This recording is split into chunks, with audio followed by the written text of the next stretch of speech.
Tantor Audio, a division of Recorded Books, presents The Zelensky Effect by Olga Onuch and Henry E. Hale. Narrated by Teri Schnaubelt.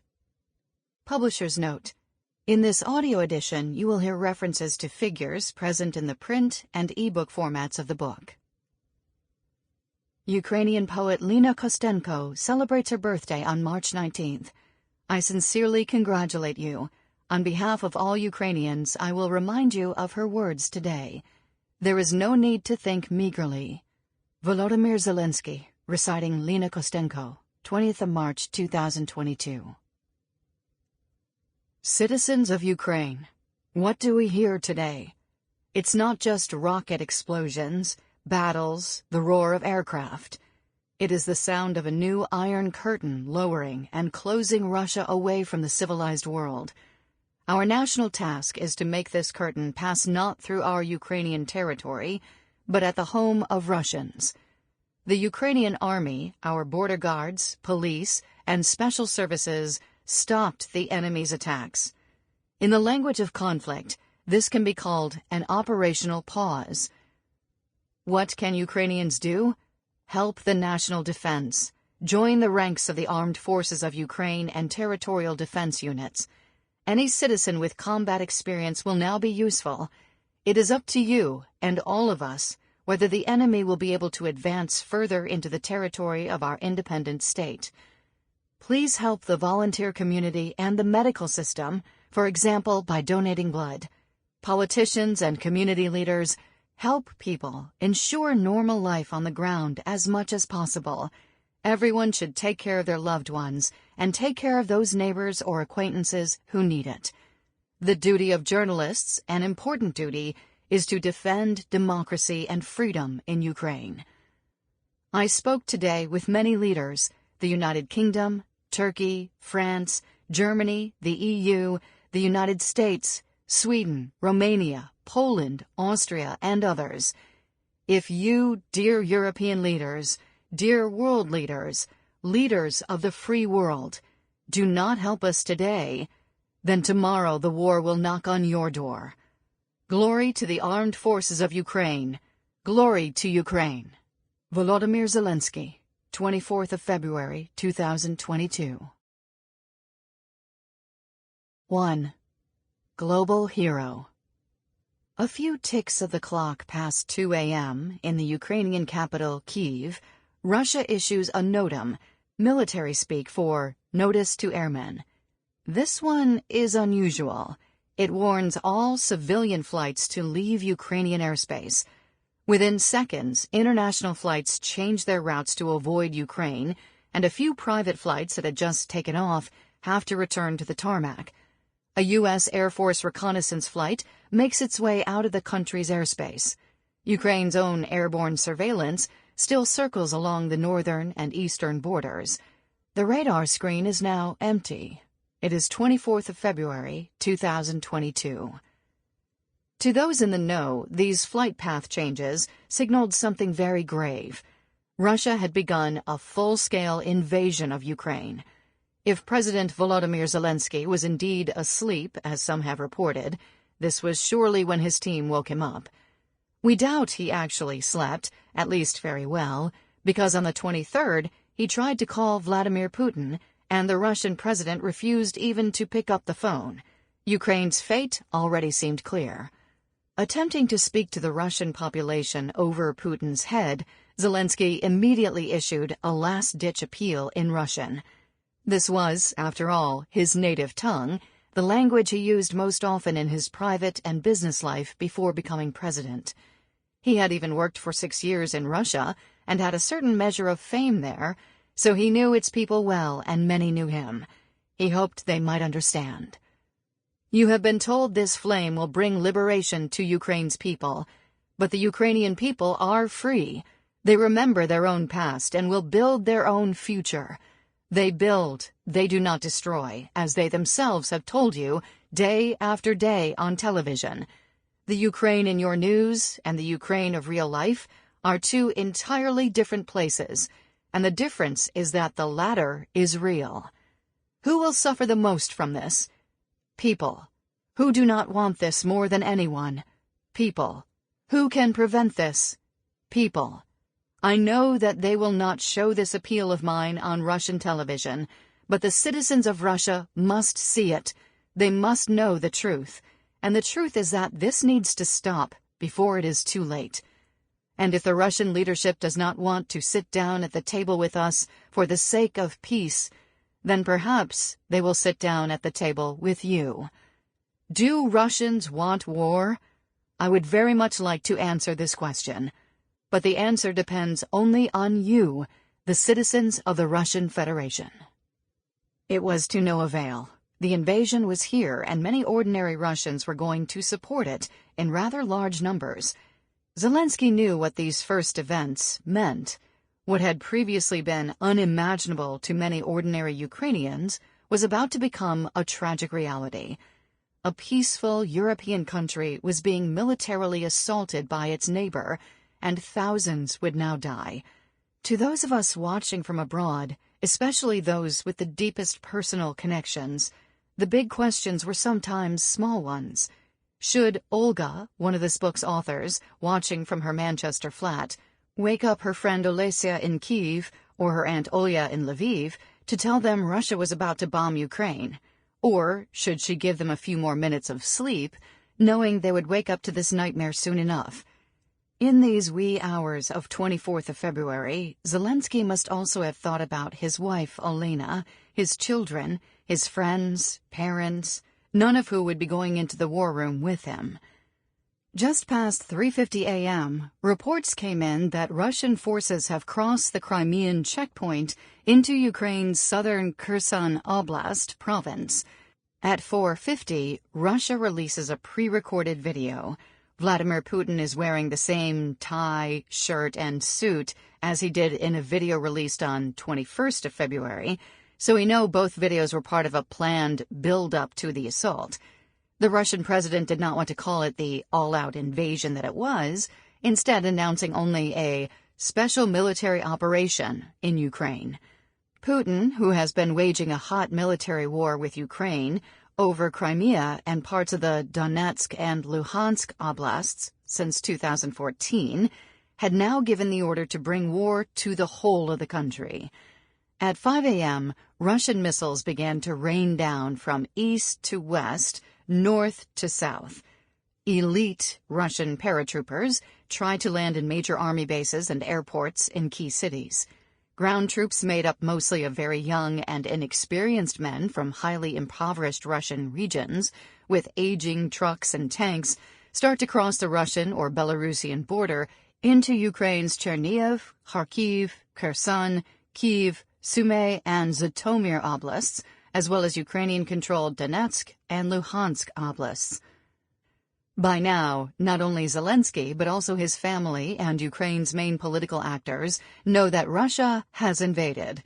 Many are taken to safe locations around Ukraine, sometimes personally taking up arms to protect themselves.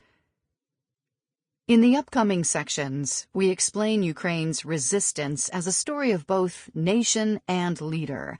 We emphasize what can happen when a president works creatively and consistently to shore up what social scientists call civic national identity, an inclusive version of who belongs to the nation, and links it to democratic, pro-European, and liberal values. This is not simply Zelensky's doing. In deeper historical perspective, which we address in chapters 2 through 4, he himself is a product of a Ukrainian culture steeped in the same sense of civic national belonging and duty that he advocates, advances, and now symbolizes. Herein lies Ukraine's and Ukrainians' success in the fight of their lives. It is also the formula behind what we call the Zelensky Effect. Ukrainians rise and resist. The whole of Ukraine woke up that morning much like Zelensky's own family did, either by nearby blasts in their home cities or by frantic calls from loved ones. The experience was nearly identical for all ordinary Ukrainians, our own friends and relatives there included. Even having long known, like Zelensky, that this day could come, they were shocked, overwhelmed with an understandable fear. Yet they were also suddenly, instantly prepared, ready to fight back and defend what was theirs. In Kyiv, a mother puts her bleary-eyed teenage daughter on a train to the western part of the country for safety, but she stays behind with her husband. They will defend their country, she says, fighting back tears on the phone. A businessman packs his young family into a car to flee Kyiv. His wife and kids drive off, but he turns around, walks to a nearby office, and enlists in the territorial defense. A family of 4 in Kharkiv rushes to a basement with their beloved dog Shashlik. There they meet all of their neighbors. Everyone is stoic. They watch video footage intently as villagers in their own home region and in Kherson try to block invading Russian tanks with their bare hands, shouting in Russian, "Shame!" and "Go home, we don't need you here." Like countless other Ukrainians, Onuch's own relatives in the city of Lviv opened up their home to strangers fleeing from other parts of the country. The Ukrainian army also rose to the occasion. With many battalions already secretly in place, the fighters respond to the invasion with precision and speed. They turn out to be far better prepared and more resolute than anyone seemed to expect. On strategic Snake Island in the Black Sea, a small group of Ukrainian soldiers received a demand to surrender from the flagship of Russia's storied Black Sea Fleet, the Moskva. In 2014, many Ukrainian units had given in upon receiving such a demand.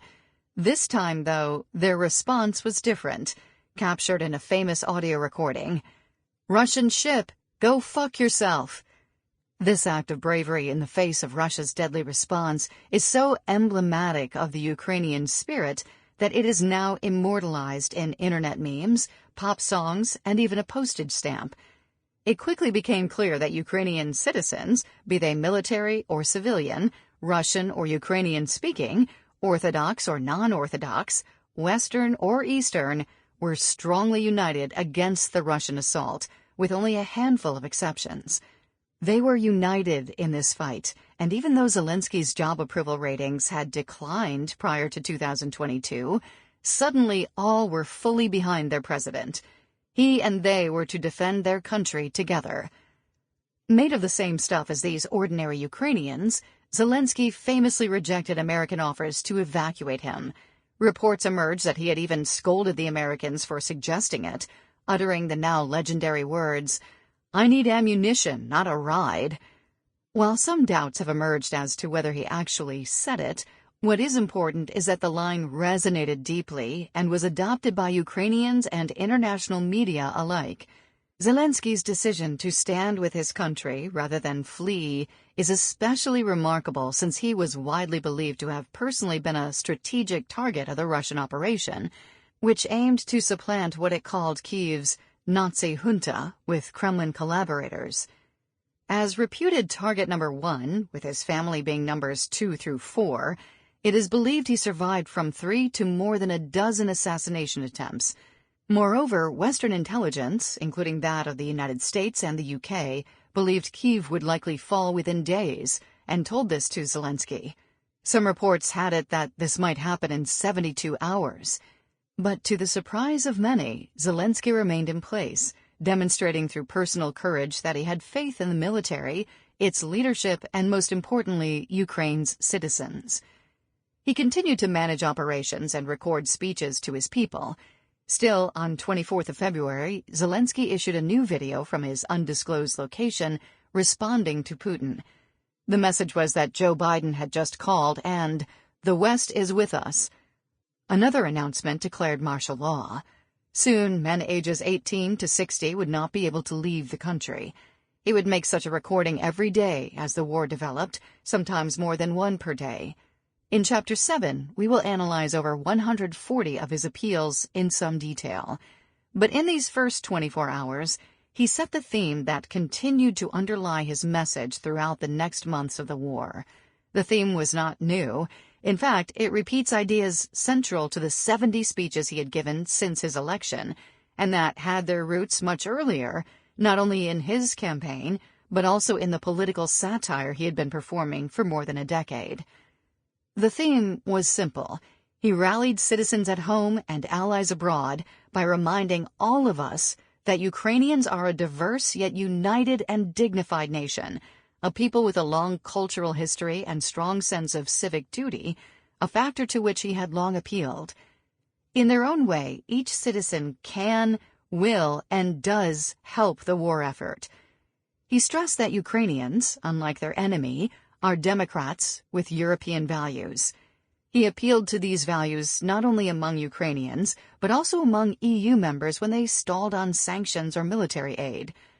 In his trademark green T-shirt with phone often in hand, Zelensky made use of social media platforms that are familiar to many ordinary citizens and are where most people spend much of their time. Crucially, this is no longer just the young. The nonagenarian Ukrainian dissident poetess Lena Kostenko, for example, is a regular Facebook user. As in his 2019 election campaign, Zelensky's direct line to the citizenry allowed him and his team to bypass any repackaging of his message and create a powerful, personal connection with many ordinary Ukrainians, augmenting the sense of earnestness he conveyed. Stardom at home and abroad. Before Russia's 2022 invasion became a reality, hardly anyone would have predicted Zelensky would soon become an international superstar, not to mention an avatar of heroism and bravery. After bringing his country together with a record-breaking landslide win in 2019, his public support had steadily declined, to the point that disapproval had come to outweigh approval. Some objective realities explain why. COVID-19 was still ravaging public health, the economy was still struggling, and war was raging in the east of the country. In the West, publics knew very little about Zelensky at all, except perhaps as a curiosity, a comedian becoming president.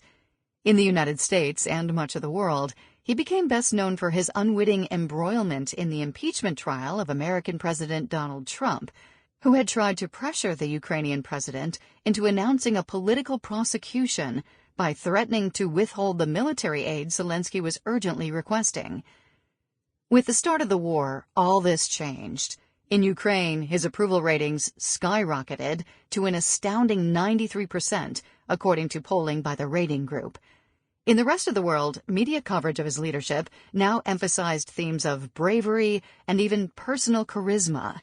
Western media portrayals of ordinary people changed in the same way.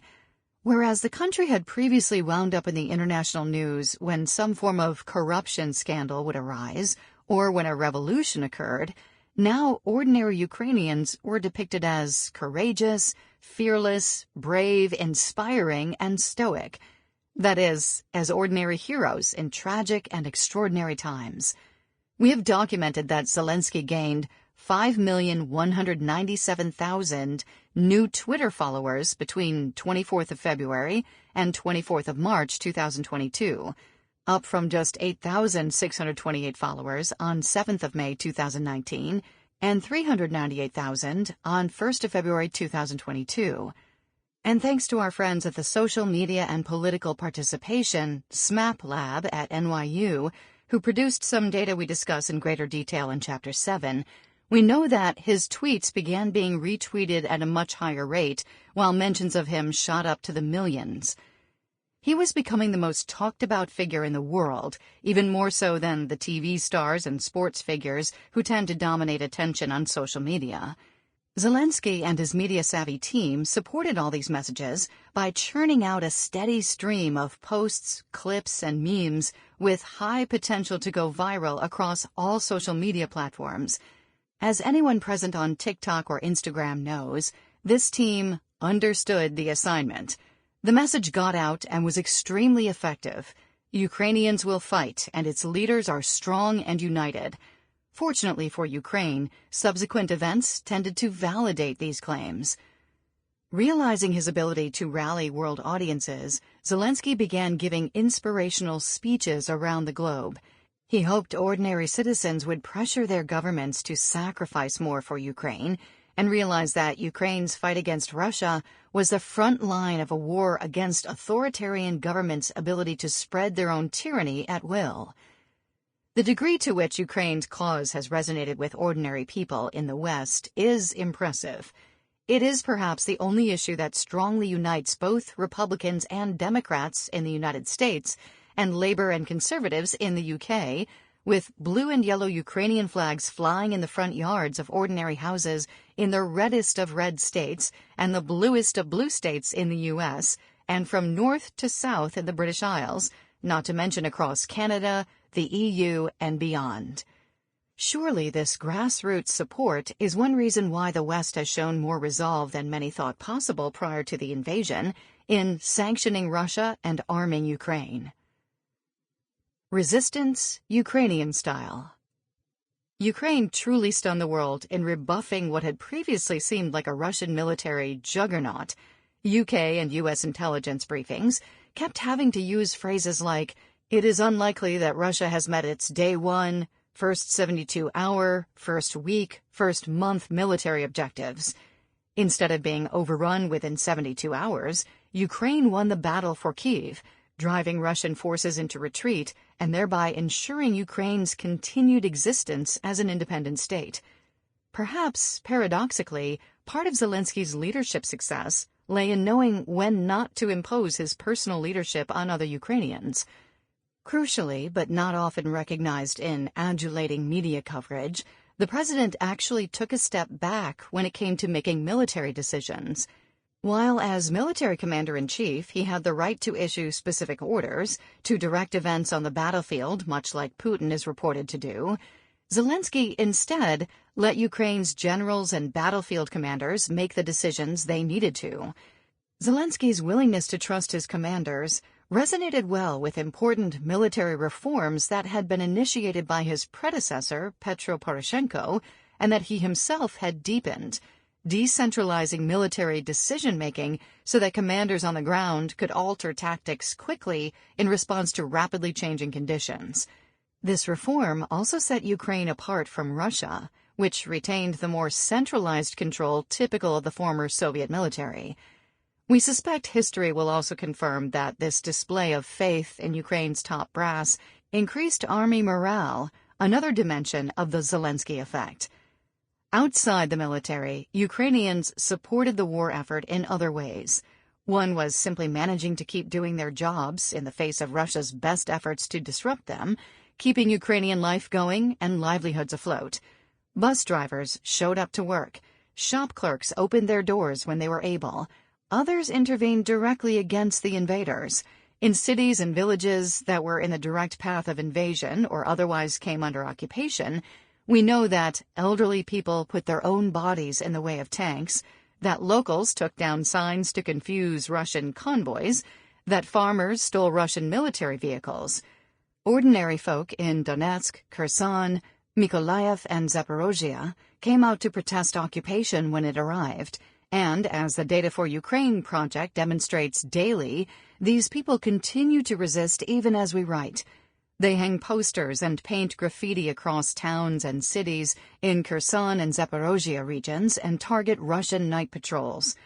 To assess the extent of such everyday resistance by ordinary Ukrainians, we conducted a survey with a nationally representative sample of the population in May and July 2022. We found that nearly 2% said they had taken up arms, 3% were participating in civilian resistance, 6% were volunteering in the territorial defense, 32% were helping in different civil society organizations and grassroots activities, and a whopping 60% were giving their own funds to defend their country. Our favorite examples of everyday Ukrainian civilian resistance include making a hearty soup and walking it over to the local army barracks, helping local elderly farmers with their land cultivation, and milking young goats to provide the army with fresh nourishment. These were all impressive displays of what social scientists would call Ukraine's previously underappreciated social capital. We return to these data in Chapter 7. Zelensky knew that he had this 44 million army at his disposal, and the actual Ukrainian army felt the whole population's support personally when they received the fresh local milk and soup. Everyone was defending their state in the only ways they knew how. By the end of March, under Zelensky's presidency, with his people united and behind him, Ukraine was victorious in the battle for Kyiv, sending the Russian army retreating north to Belarus. This early victory ensured Ukraine's survival as a state and paved the way for further Russian retreats from the eastern cities of Kyiv and Sumy. The Russian army was forced to completely restructure its invasion plan. Within a month, the Kremlin decided to shift its military focus to Ukraine's east, where its forces did begin making some small territorial gains. Ukraine's biggest loss was arguably the strategically important port city of Mariupol in Donetsk Oblast, where Ukrainian forces held out for weeks and nearly to the last man in the bowels of the city's fabled Avostal steel factory. Russia had tried to take the city in 2014 to 2015, but had been thwarted by fierce local resistance. Among the major victories in the first months of war was a geopolitical and economic one. Ukraine finally achieved EU candidate status, a widely shared national dream that had started to become official in 1994, 28 years earlier, when Parliament declared Ukraine's EU-bound intentions and President Leonid Kuchma signed the EU-Ukraine Partnership and Cooperation Agreement. Our survey data indicates that by the 22nd of February 2022, 69% of the population wanted Ukraine to join the EU. This was also an important victory for Zelensky as a leader, as he had made Ukraine joining the EU a major talking point on his road to becoming president. Even before he announced his candidacy for president, EU aspirations were a central feature of his character's aims on the Servant of the People TV show, where he played a fictional president named Vasyl Holoborodko. In fact, we find evidence that he actively led many citizens to this position. Our statistical analysis, further discussed in later chapters, reveals that people who voted for his party and who were from his native southeast were 18 percentage points more likely than others to shift to a more pro-EU integration position after he won the presidency in 2019. Surprise. Different elements of this story proved surprising to different sets of observers. The reasons for this are both situational and systemic. We highlight 5 situational reasons. First, most in the West and many who opposed Zelensky in 2019 were preoccupied with his political inexperience prior to winning the presidency, frequently using terms like novice, neophyte, and even pretend president. True, he was new to electoral politics as of 2019. He was a comedian and even called himself a clown on occasion in his trademark ironic tone. As we will argue in chapters 6 through 7, too much has been made of his being inexperienced and a former comedian. In fact, we demonstrate he learned rather quickly on the job and was having a surprisingly successful first term as president by Ukrainian standards before Russia's full-on invasion, including passing some key reform policies. Moreover, he may have been new to electoral politics, but he was not new to politics in general, having been a businessman and high-level executive, general producer of the country's most-watched television network, who had made a small fortune out of relatively nuanced political satire and media management. Second, the 2019 election campaigns were rather divisive, leaving their residue on how people saw the resulting winner. The 25%ers, as many of those 24.4% who voted for the incumbent Poroshenko in the May 2019 runoff election came frequently to call themselves, had accused him of being a puppet in Russia's revanchist plot. Poroshenko even hosted a television marathon dedicated to this notion on his own television channels in the run-up to the parliamentary elections in July 2019. All this left Ukrainian society rather divided, if not outright polarized, between the so-called 25%ers and everyone else. Their discourse, at times, seemed to separate the country into true patriots, or conscious Ukrainians, and, on the other hand, Homo Sovieticus, people of a Soviet mindset regarded as generally apathetic and sometimes derogatively called Sovoks. This discursive polarization made it seem to many outsiders in London, D.C., Ottawa, Brussels, and Moscow that Zelensky was not a secure political leader, especially when his job approval ratings declined substantially during the COVID-19 pandemic. His credentials were thus sometimes questioned by 25%ers and other critics, even as Russia was on the eve of invading, as in the case of Olga Rudenko's. Sample complete. Ready to continue?